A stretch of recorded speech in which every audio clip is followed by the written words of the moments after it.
losing faith in times of trouble like Judah. So people don't know who Judah is. He was one of Yahusha's disciples. And when the Romans tried to come and get Yahusha to crucify him, Judah betrayed him for some money and let the Romans know where he was at so they could go get him.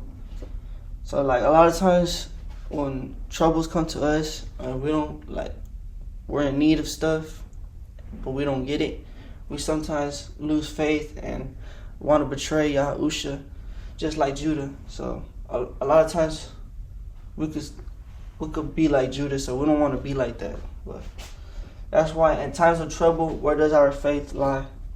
Will we keep the faith? Will we continue this walk? When things don't go our way, we must ask ourselves these questions.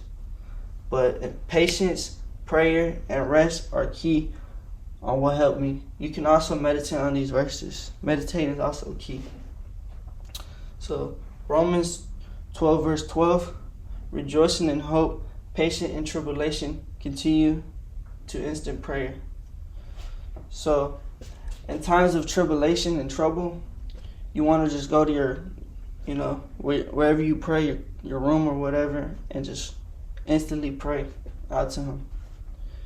Galatians 6 verse 9, and let us not be weary in well doing, for in due season we shall reap if we faint not. That's just a promise. If we don't faint while we're in trouble and tribulation, we'll reap the blessings. Ecclesiastes 7 verse 9, be not hasty in thy ruach to be angry, for angry resisteth the bosom of fools. So you don't want to be angry in your spirit. That's what fools do. You don't want to be a fool.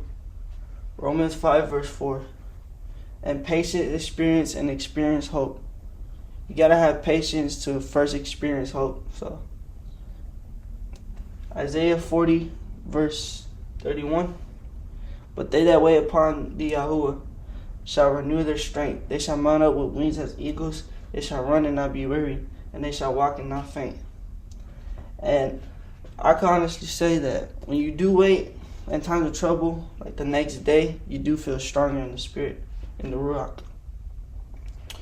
Proverbs 15 verse 18, a wrathful man strive up strife, but he that is slow to anger appeases strife.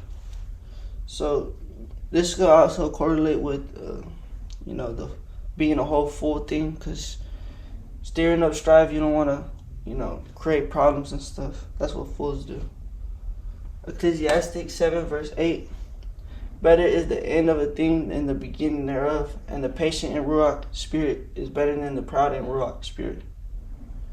So, in movies, the beginning is always boring, but the ending is good. So it's good to be patient and just wait. Prayer, Philippians 4 verse 6, be careful for nothing, but in everything by prayer and supplication with thanksgiving let your requests be made known unto Yah. So prayer, when you go to pray, make sure you let everything be known unto him, and he'll answer back into you in your prayer. Rest, Psalms 37 verse 7 through 9, rest in Yahuwah and wait patiently for him. Fret not thyself because of him who proceedeth in his way, because of the man who bringeth wicked devices to pass. When we're dealing with trouble, or people are just throwing things our way, or life is just throwing things our way, and we just feel in trouble and stuff, get some rest. Rest really helps me. Like, just take you a break and get you rest. Jeremiah 29 verse 11, for I know the thoughts that I think towards you, said Yahuwah, thoughts of peace and not of evil, and to give you an unexpected end. So this is coming out of y'all's own mouth. His thoughts are to give you peace and to give you unexpected ends, to give you a lot of blessings, and not of evil. So that's a good thing to know. Just meditating on his words will help you not lose faith in troubled times like Judah. Shalom.